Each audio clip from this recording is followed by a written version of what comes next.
So thank you everyone for coming on. My name's Alex Wilson, a broker owner of REMAX Wealthbuilders Real Estate, also a real estate investor as well. To my left is Kyle DeVigi. He's Director of Operations and Partner at REMAX Wealthbuilders. And below us, we have our expert, Sanjeev Jain, a partner, founder of S&P Partners, as well an avid real estate investor. So Sanjeev has done accounting work for us. Put the strategies and structure in place in order to grow a large, to grow our portfolio wise. And we really thank him for taking the time today, because it is literally probably the busiest Friday of the year for him, because the tax deadline is on Monday, June 1st. So Sanjeev, thank you for joining us. Okay. So basically, we'll have a quick discussion talking about general things in regards to taxes for your investment guys. Then we'll go into questions. If you have any questions, use the Q&A box at the bottom of your screen. You can type your question into there. So first off, Sanjeev, why don't you just give yourself a quick introduction-wise and a bio-wise, how long you've been in the business and your passion for real estate. Hi, good morning, everybody. As just to introduce myself, as Alex said, my name is Sanjeev. Been in this in an accounting profession for the last 35 years. That's the only thing I love, unfortunately. So my passion is just making sure all my clients grow in terms of their wealth and paying the right amount of taxes. And, you know, that's a great point. Yeah, go ahead. I was going to say that you using the word paying the right amount of taxes. I think that's a great line to use. You know what, Alex, in the last few weeks, ever since you started, I've been getting emails from various people. And the common problem I've seen with them is they don't file the taxes the way it should be filed. The general focus of the people is reduce taxes. That's okay, that's not bad. But then you have to strike an equilibrium between growth of wealth and taxes. So if you reduce too much of taxes, you can't grow your wealth. Because to grow your wealth, you need to leverage yourself. To leverage yourself, you need a reasonable income. Specifically, I'm talking about the self-employed. For T4s, there's nothing you can do much. Specifically for self-employed, so paying a fair bit of taxes to CRA, I always call them as a silent partner. They never wake up if you pay them in the right way. Never wake up.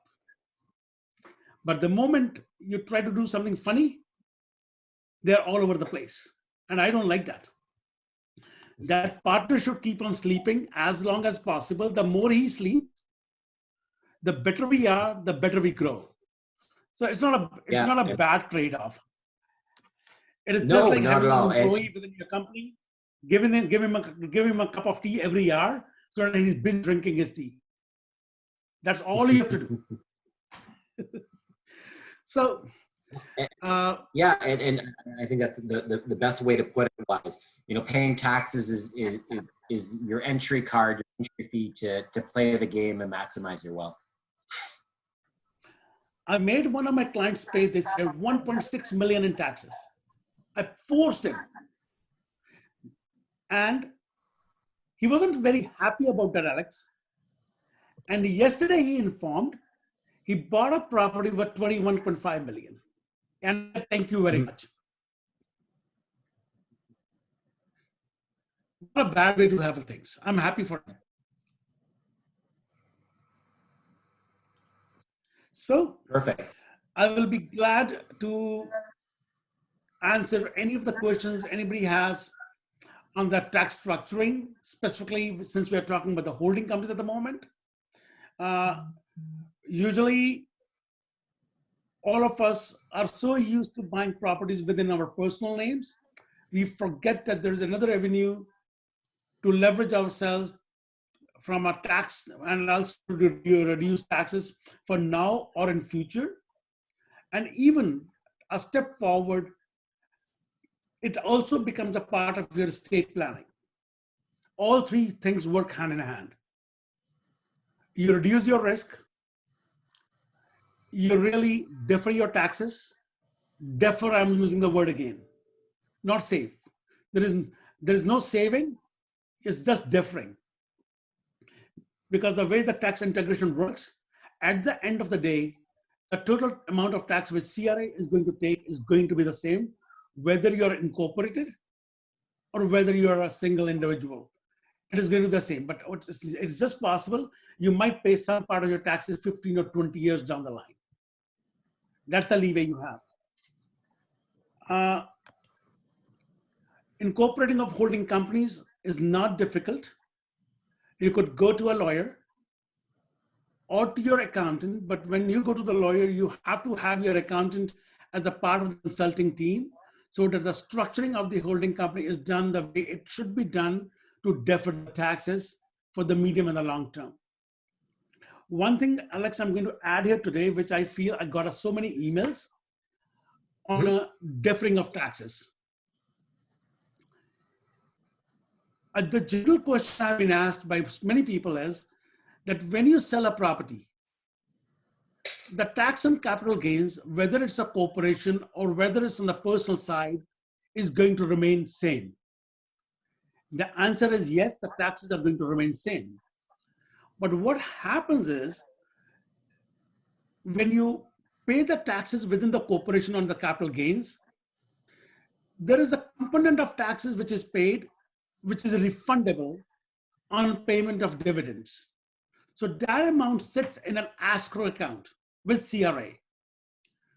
Whatever dividends you pay out of your holding company in a particular year, in that year, 33% of the tax comes back. Of course, subject to how much refundable portion you have. That's the limitation there. The self-employed people, the way they should plan is, if there is a capital gain, for that particular year, they should be drawing dividends from their holding company instead of their operating corporations. That will reduce the effective rate of tax. The situation could be different for different people, but yes, sit with the accountant, do a quick math. He will work it out what is good and bad for you for that particular year. 99% of the people do not even know what is refundable dividend tax. I don't even know what it is. Google it. It is RDTOH. I can put it in the chat here. Where is it? Can I see the chat? Yeah, the chat is, if you click on participants. Yeah, I got it. This is the term I'm writing here, RDTOH. Google it. You will find 50% of the answers, and rest of the 50, you have to go to your account. Don't try to do it by yourself. No, don't. Because the amount of work that Sanjeev will have to do to clean it up will be significant. And you'll end up paying, you'll wake up your sound.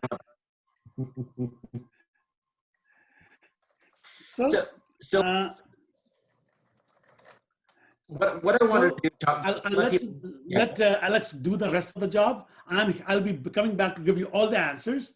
In the meantime, I'll be attending a bit to my clients' answers as well.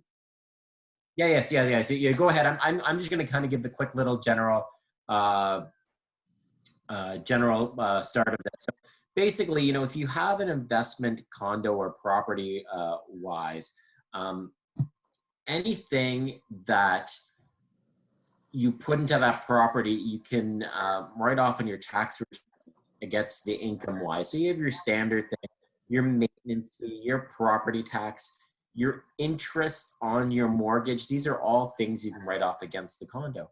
Additional things as well is if you're driving driving to the property, you can actually claim the mileage on that.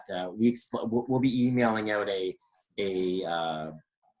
frequent asked questions document so you can understand that better. But if you maintain a logbook and you're driving to the property, you can claim between 52 cents to 54 cents a kilometer while you drive to the property wise, because you've driven to the property, and that wear and tear in the car and how they calculate that can be written off against the income coming in the property wise. Anything you invest into the property wise, you can write that off. Repairs, appliance replacements, those kind of things. Those all are written off against the income coming into your property.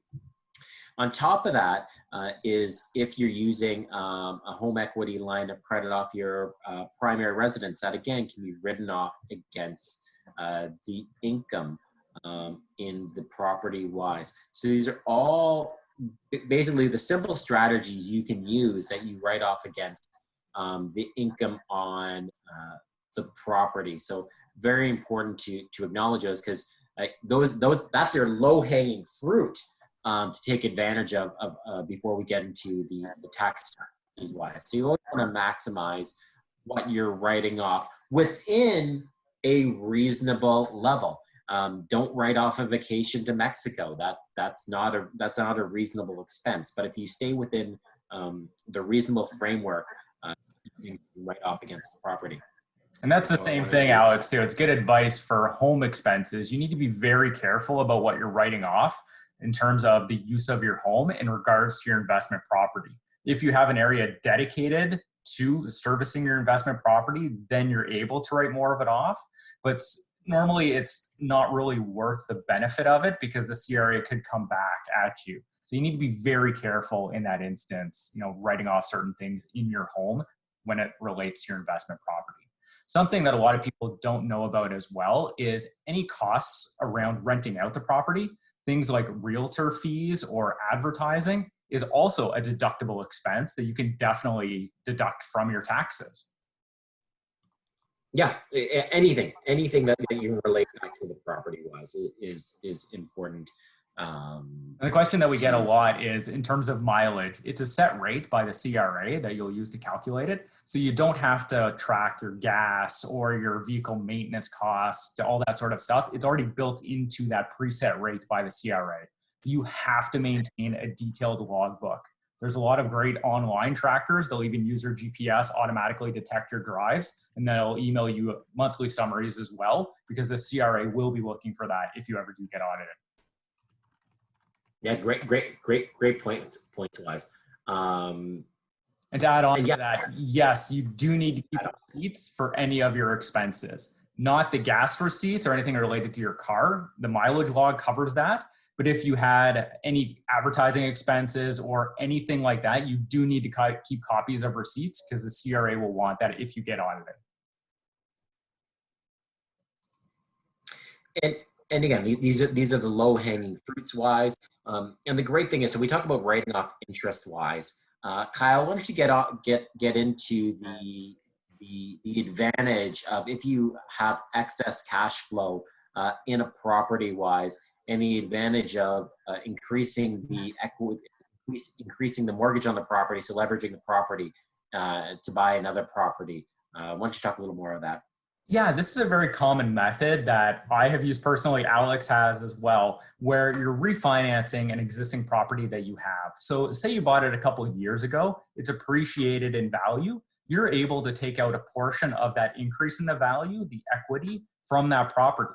You can do this tax-free because you're not selling the property. You're simply moving around some of the debt that exists or taking on a little bit more debt by increasing your mortgage or taking a home equity line of credit. You can then use that money to then, like Alex said, purchase another additional property. So it really helps you grow and expand your portfolio much more quickly than you could have if you were just trying to save up a down payment and a deposit.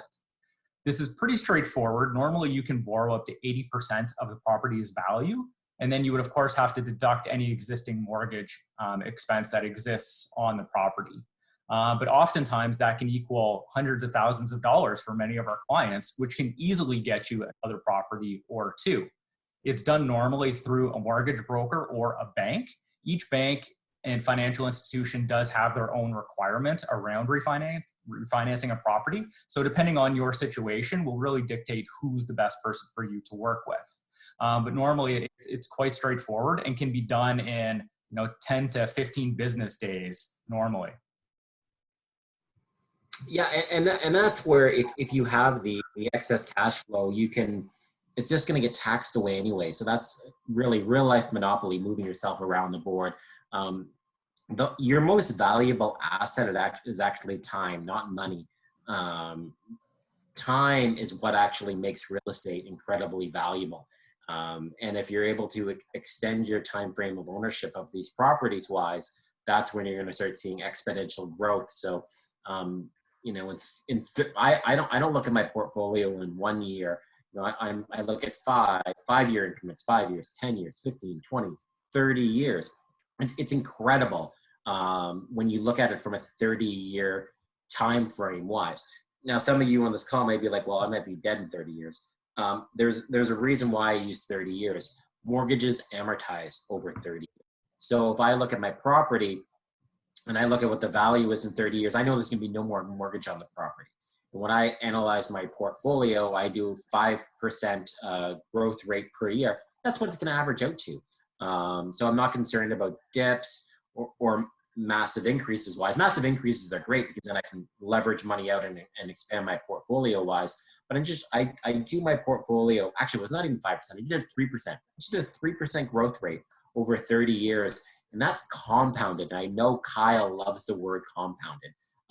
That's compounded growth wise. So it just grows and grows and grows, and it's leverage wise. So if you look at the value of one condo versus 10 condos in 30 years, it is an astronomical difference wise. And that's what the value of leverage combined with time can build real financial freedom and generational wealth. You know what?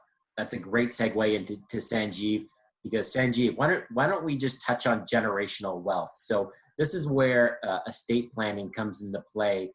And you and I were talking about it yesterday, just getting into building the generational wealth. And this is where you need your accountant on this. I can get you the properties to build it. Sanjeev's the one that's going to build the tax structure to allow that pass through of the generational wealth wise. So just maybe in explain what we mean by the passing on of generational wealth. Alex, about 3 years ago, we developed a mathematical model. In general, I was sitting in the office, I think 4 years ago. We developed a model for one of my clients because he wanted a recommendation whether or not he should invest in real estate. We had never done that before, but we did some analysis. We went into some stats and everything, and we figured out 100,000 you have today converts into 2.5 million in a span of 15 years. It might look insane, but yes, that is possible. Alex, I've seen your videos quite a number of times, which you have on YouTube. Mm-hmm. Your videos are not wrong, subject to normal circumstances, not like a Great Depression or something like that, but still, I'm not worried about the depression, because when we did the mathematical model, we took into account the year 2006, 7, and 8 as well. And 2008 was hit, we were hit a large. So on an average for the last 25 years, I'm excluding the 2016 and 2017 as well. The average growth in real estate was close to 7.5%. It is compounded year over year. It is not simple growth.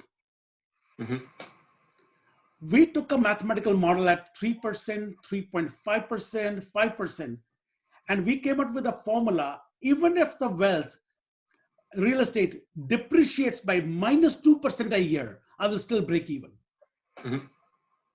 It's hard to believe, but I'm giving you a fact. If it depreciates by -2%, you will still break even. And -2% over 25 years is just not possible. Nope. No. So real estate, I would say, I'm not a realtor. Real estate, I would say, as an investor, is the best and the safest zone to grow yourself. I'm not worried when I buy something. I know it's there. It's physical. It's a physical asset. Nobody can take and run away. And the other side of it, there is an income stream to attach to it. You have someone that's going to live in the property and pay you rent to the property wise. So in regards to when people talk about debt, I never view it as debt, it's leverage wise. As long as I have a tenant in there. Now, if you buy in the right locations, you're not worried about the tenant in the property wise. I will tell you right now, what we're going through right now will be the worst you experience as a landlord in the rental market right now. For the next year, it'll be the worst. And if now is the worst, that's great news, because down the road it's only going to get better wise. So you have an asset that's going to go up in value. You have an expense that you can match a revenue with the expense wise. It's easy. And when you get into the stock market wise, I don't have a lot of exposure in the stock market, but that's because I sell real estate. I live it every day. I can't guarantee those. These are things that are based on other people's decisions wise. Real estate wise, it's pretty simple. It's pretty basic, and that's the great thing.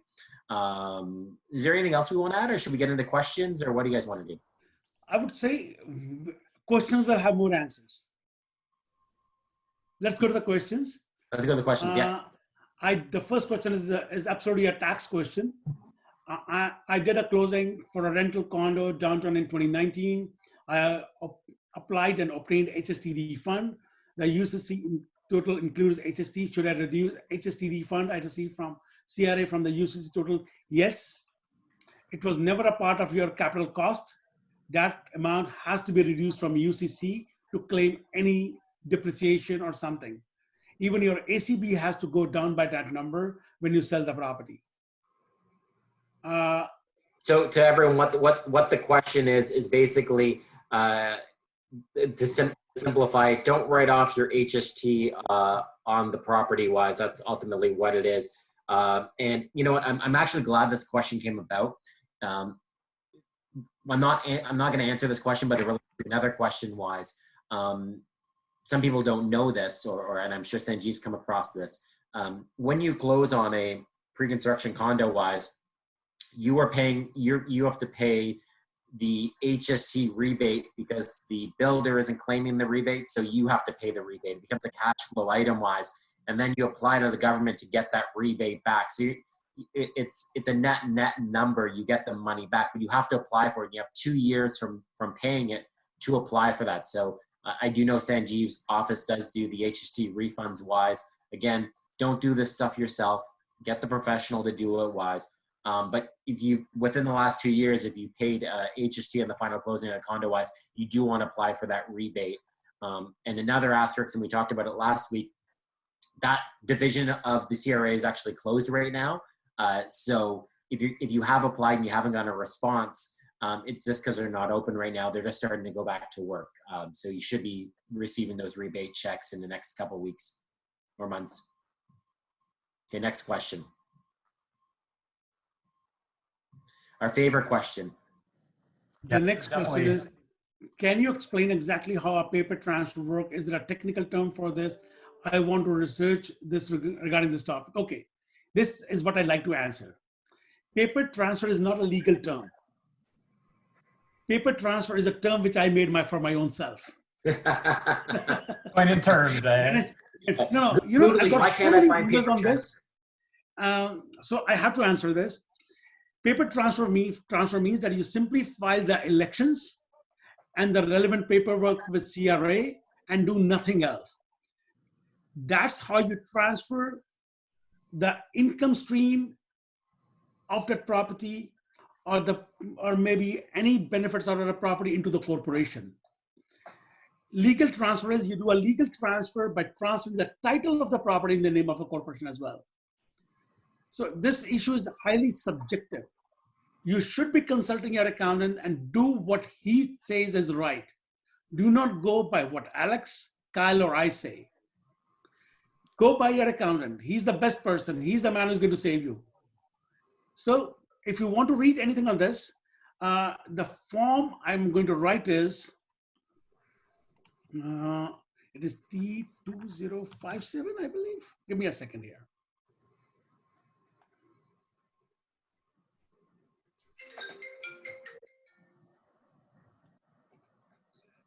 Oh my goodness, give me a second.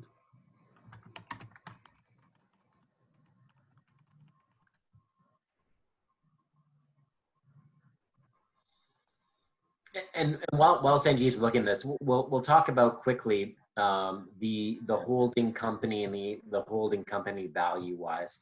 I'll answer it from the self-employed stance. So if you're self-employed and you have an operating company, so what an operating company is, my operating company is that we sell real estate on a day-to-day basis wise, and we earn income from that. Sanjeev's operating company is he does accounting consultancy services wise, and he makes money from that. So he makes money in his operating company. Now, at the end of the year, he can determine, okay, if he has excess profits, he could take it personally wise into his own name. But the issue is, if he takes it into his own name, he's going to be paying a very high tax rate. The highest tax bracket is 54%.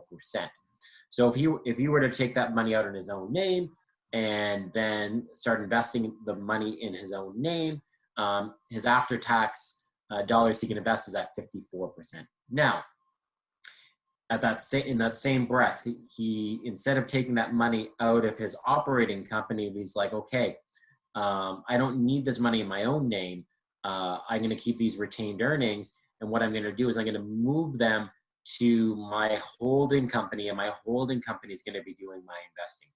When you do that, there's no tax to transfer the money from the operating company to the holding company. And the tax rate that he paid and the money in the operating company is in the mid 12% percentile. So 12% and change versus 54% and change, that's a big difference in regards to the tax. So I can move that in my holding company, and then I start doing the investments in my holding company. And I hold the real estate in the holding company. The holding company owns the real estate asset wise. So that's the advantage there. And then I grow my real estate within my holding companies. Yes, the tax rate you pay in your holding company is going to be aligned with what the tax rate of your personal. So it's going to be higher. But I still invested at a lower rate wise. And why also you want to move it to the holding company versus the operating company? A few reasons. Number one, liability wise, if you get sued in your operating company and you own the assets in your operating company, those assets are fair game in any lawsuit. Number two, from a leverage mortgage perspective, the banks won't give you a mortgage if the property is owned in the operating company. They want to see it in the holding company. Same reason, liability wise, they don't want to see this asset that they're lending you money on exposed to excess liability. So you want to keep those in the holding company. So that's the advantage of the holding company when you're self-employed. Now, continuing on, Vino's question is, if I'm not self-employed or have a business but have multiple properties in my personal name, is it still beneficial to move these properties to a holding company? Can you have a holding company without having an operating company? Absolutely, you can. Now, Sanjeev, why don't you get into it comes down to what your income is on the personal side, just the advantages of having a holding company, and what income threshold you recommend for that if you're a T4. Usually, if a person has an income between above 125, 150, it is the best thing is to incorporate a holding company. The reason for that is that the amount of tax you pay is still going to be the same what you're paying on the personal side. It will not be different for the year. But remember one thing which I said before, the refundable dividend tax on hand.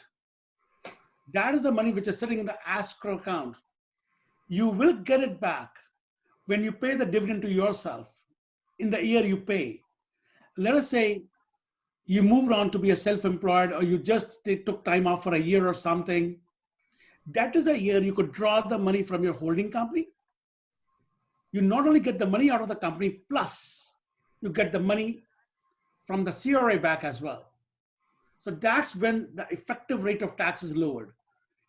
I've seen cases where the effective rate of tax is as low as 10 or 11%. On the face of it, it looks like 26% on the on the capital gains or the rental income. It looks like that, but the effective rate could be much more lower after the dividends are paid. So whether you're self-employed or not, it will all depend on your income. Probably the best thing is sit down with an accountant, let him do some math for you. He will work out a tax equalization for you. Yeah, this is the point where you should be going for a holding company, but 99%, I would say, if the people are having an income between 125 and 150, no questions asked, go for a holding company. So Sanjeev, if you have a spouse, do you combine the incomes or would it be individual incomes? A very smart question. I will not say it on the board here. There are answers. Okay. There are ways to adjust it then. Gotcha. My smile should tell everything. There are ways around it. So what I'm trying to think of, okay, is there any way to do a legal transfer from personal to a holding company without paying land transfer? You have Consult lawyer. Yeah, Consulting you gotta lawyer. speak with, yeah, see if they can, they do it. We've had this question for the last month wise. Different lawyers take different views.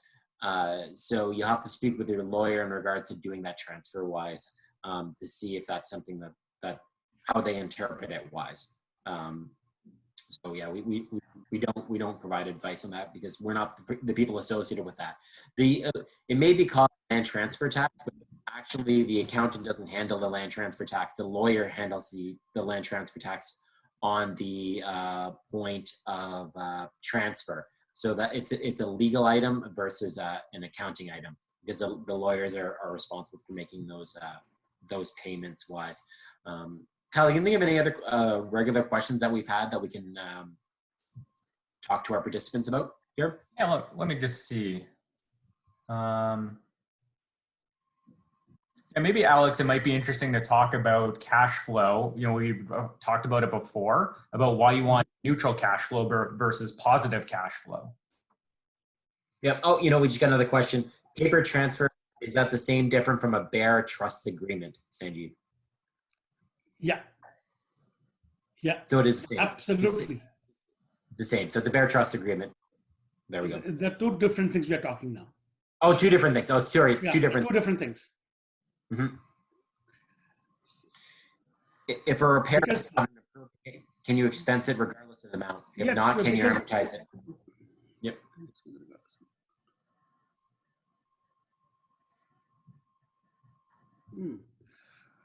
If repair is not an improvement, can you expend it regardless of the amount? If not, can you amortize it over how many years? Yeah, you can amortize the repair expense. I always say if there is an expense which results in a significant improvement of the property or it improves the life of the property, that expense should always be capitalized. And we can write off the expense over years. There is no limit to that. You just have to claim a percentage of that. That what CR has a set formula. Depending on what kind of improvement you do, just claim it accordingly. So your accountant would know that. Till you write off 100%, you can keep on claiming.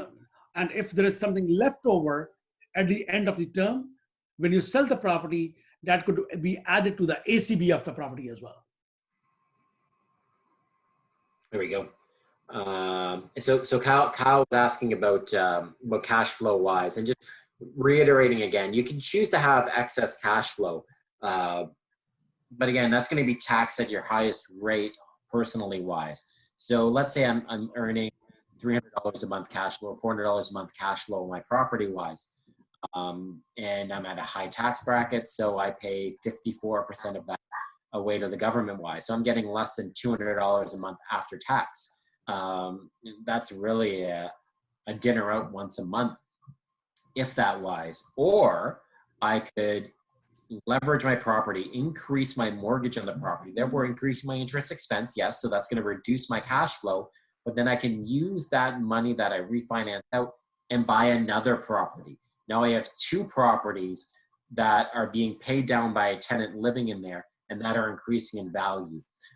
So instead of having this $400 a month cash flow that after tax is going to be less than $200 a month, or I could have a whole nother property that's going up in value. I'll take the other property all day long. And that's the value of maximizing maximizing and running a efficient portfolio wise is leveraging it to the point where you're maximizing the returns on the property wise. If you own one condo all cash wise, you're actually making a horrible return on your investment wise, because let's say you have 500,000 in one condo and you look at the monthly rent wise, it's not very good. But if I took that property and I bought 3 more condos with that, then I have 4 properties going up in value and 4 tenants paying down the mortgage on those wise.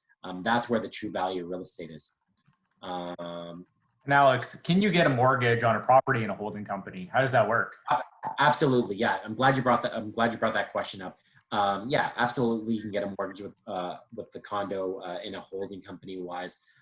There is that misconception out there that you can't get a mortgage in a holding company. You absolutely can. All these mortgages you have to sign off on personally anyways wise. You're personally guaranteeing these mortgages. They're going to look at you as an individual wise on these, but you can absolutely get a mortgage on a holding company from one of the big banks. And as well, you may pay, there may be a slight increase of the basis points wise, but we're not talking a significant, if it's 2.5 right now for a regular individual, it might be 2.7 for someone in a holding company, for example wise. You're not looking at a big difference in the interest rates. Okay. You know what, Alex, I will touch base here on this holding company thing now. Mm-hmm. Mm-hmm. It is not an accounting thing, I'm telling. I'm just going back to as a real estate investor now. Mm-hmm.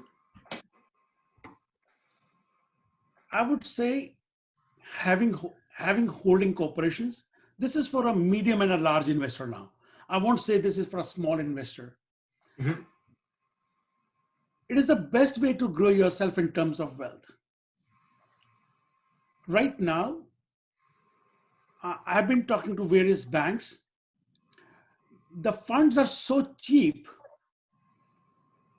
The rate of interest is 1.5 to 1.8% per annum for 10 years. And somebody might say, why should I borrow for 10 years if I have to sell a property? If you are a medium or a large investor, they will look for a property which is not less than 5 units. When you sell the property, you sell it with the corporation, or even without the corporation, that the mortgage is transferable to the new buyer without paying any penalty. That is the best way to buy the portfolio and to sell a portfolio, because when you have that kind of a portfolio which already has a mortgage, which can be transferred subject to the fact that buyer does qualify for that purpose, but he will qualify. The reason for that is those mortgages are not based on line 150. Those mortgages are based on the income stream of the property, and which the bank has already qualified.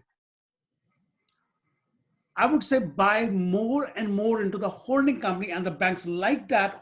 When you buy a large portfolio, they don't like personal names here just because of the liability issue.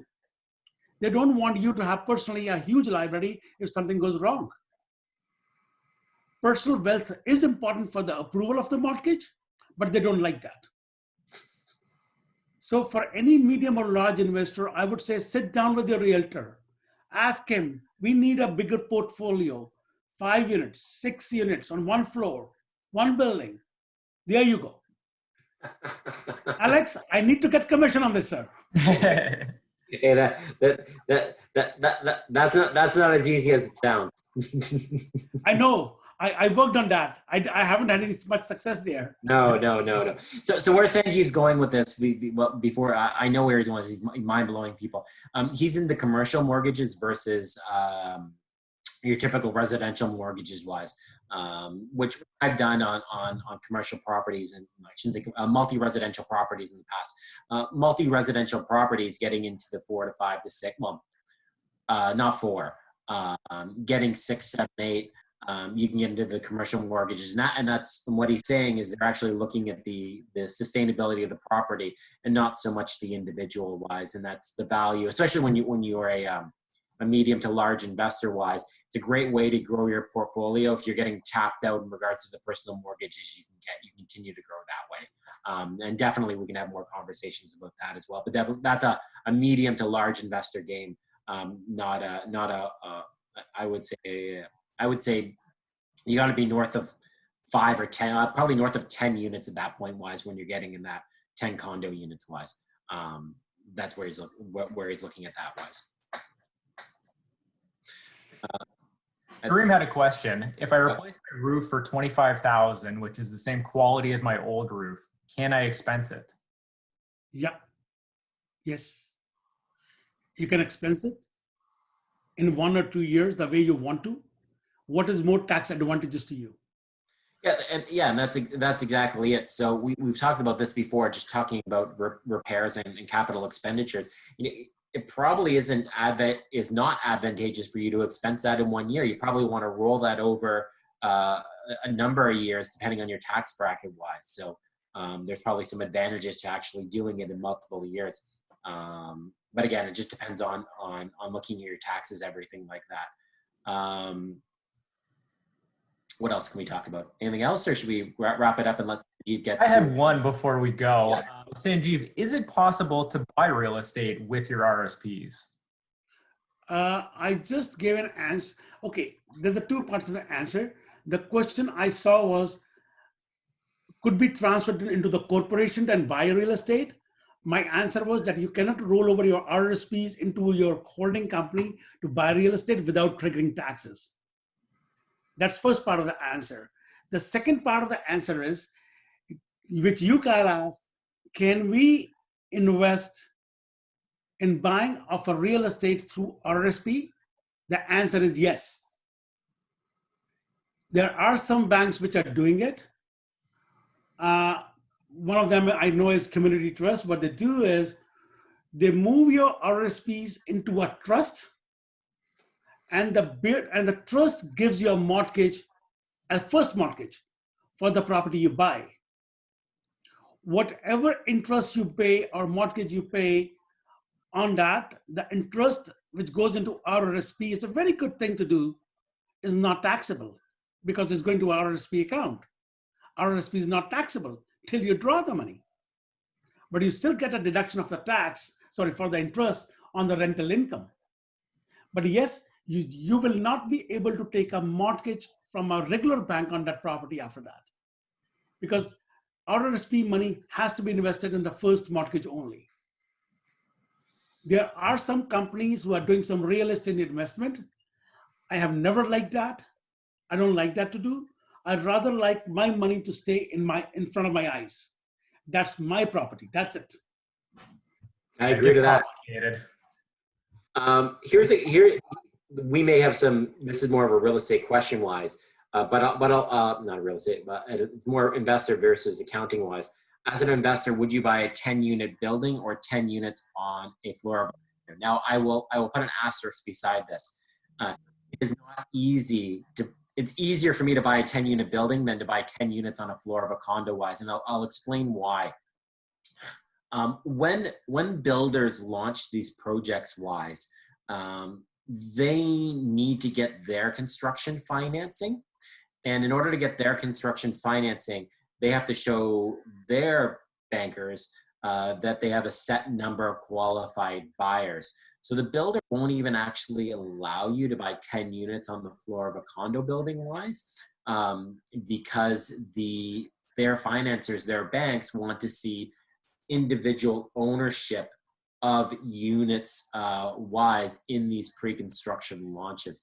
Now, there may be a way to do it, but in that instance wise, you're going to have to pay larger deposits wise. So instead of putting your typical 20% down, it may be possible to buy multiple units, but that would require you putting 35% down versus 20% down. So to backtrack on my comments, there can be a way to do it, but you're going to have to put 35 versus 20% down, and it depends if the builder will allow that. So Vino, if that's something of interest, send me an email, and I can look into that some more for you wise. But you'd be looking at putting 35% down versus 20 down. Now, if I further that along, on the 10 unit building wise, I would actually say it's better for you to buy 10 units on the floor of a condo versus a 10 unit building wise. The reason being is that 10 units on the floor of a condo are more liquid than a 10 unit building was. I can sell 2 condo units, still have 8 condo units. If I want to sell my 10 unit building, I have to sell my 10 unit building. I had no more 10 unit building left. As well, the quality of tenants typically living in the 10 condos will be much better than the quality of tenants living in a 10 unit building wise. The reason being, a 10 unit building is going to be an older building. And you may have to assume some existing tenants which are on rent control. So again, if I go back to this, your 10 unit building most likely will be rent controlled. Your 10 units on the floor of a new condo building won't be rent controlled. So if you're able to buy 10 units on the floor of a condo building, it's better. To do that, you'll probably have to put 35% down, and if the builder will allow. So I'll go 10 units on the floor of a condo wise, if possible. We'd probably recommend just buying 10 condos distributed throughout the GTA is even better investment, right? I think where he's going with this is if he can do the blanket, he wants to do a blanket mortgage wise, subject to what Sanjeev was describing. So if you own no condos, then yeah, start off with buying 10 individual condos across the board. That'll be easier wise. If you want 10 condos in one building on one floor, that is going to be much more difficult wise and will require a larger payment up front to the builder wise, but then you can get that money back most likely when you close on those properties and refinance that money back out on your commercial mortgage wise that Sanjeev's talking about. I'd like to add something here. You know what, if you buy 10 condos, let's put it this way, you could have to pay a down money for your mortgage as low as 15%, as compared to 35% or 40% in a regular mortgage. Bank is never going to do 10 units as a mortgage in a regular way. But if you buy 10, you might get a rate of interest if it is today, between 1.5 to 1.9, depending whatever the bond rate might be. It will be a 10-year rate, and the down payment on that would be as low as 15%. You can leverage yourself better. So to add to that, I'll probably need 35% to give to the builder wise, but when you actually get the mortgage on the property, then you'll be able to refinance down to the 15% wise. So yeah, two separate things on that to just further that answer on that question wise. I think it depends whether you want to be an active or a passive investor as well. Condos, we like to say, are concrete boxes in the sky. They're very easy to manage and maintain. Alex, you have a multi-residential building. Have you had issues there? Has that been tons of issues? And I'm like the silent partner there. I just get the reports of all the things that go wrong with the building wise, and even just in my own triplex Toronto wise issues that come up that I have to deal with wise. Even I'll give everyone an example. This week I was on hold for an hour with Reliance because I came downstairs and my hot water tank was leaking wise. Now, ultimately, the tech came yesterday, and it was bone dry down there. What it ended up being, it was condensation that was developing on the hot water tank, and it looked like it was leaking, but it wasn't actually leaking wise. So luckily I didn't have a repair, but it was still an hour on the phone dealing with that, and then making sure I was home for when Reliance came to deal with that as well. That is definitely more active work involved with that. In a condo, you don't deal with any of that. There's property management on site and everything, much easier wise. So good differential wise. We got about 3 minutes left, and Sanjeev has to. I'll give one question. I'll give you one smart thing here. Mm-hmm. It's my experience. It's just my experience I'm sharing. When somebody's buying a commercial property, which was a pre-construction, usually people say we will get a mortgage between 65 or 75% of the purchase value. That's that's a general norm, depending upon the cash flow, this and that. But there are ways you could get 100% to 125% of the purchase value. You just have to go to the right bank. There are banks which look at, let us say when you bought it was 1.1 million. When it was really transferred, the market value is 2 million. They will lend up to 75% of the present market value, not the purchase value, I'm saying again, if you qualify. I did that only a week ago, and it came as a shock for me as well. I was so happy. That's the advanced calculus of the quantum mechanics of real estate investing was. But that's when you get into the commercial side is completely different than the residential side. The banks are lending on the property; they're not lending on the individual. To an extent, there still has to be some individual part of that, but they're lending on the property, and that's why you're able to do these things: lending on the income, lending on the value of the property. Anything else? No, Alex, I believe I had great 4 sessions with you guys. I really need to thank you for that. Yeah. Well, thank you for coming on and during this. You guys helped me to sharpen my brain. Not a bad thing to do. Perfect. And to let everyone on the call know, Sanjeev and I talked yesterday, we're going to be putting together a much more structured presentation. So these 4 sessions were more general chats. Now we have a actual presentation we've talked about it. Now we're going to show you more how you can do it wise. So stay tuned for that information that's coming up.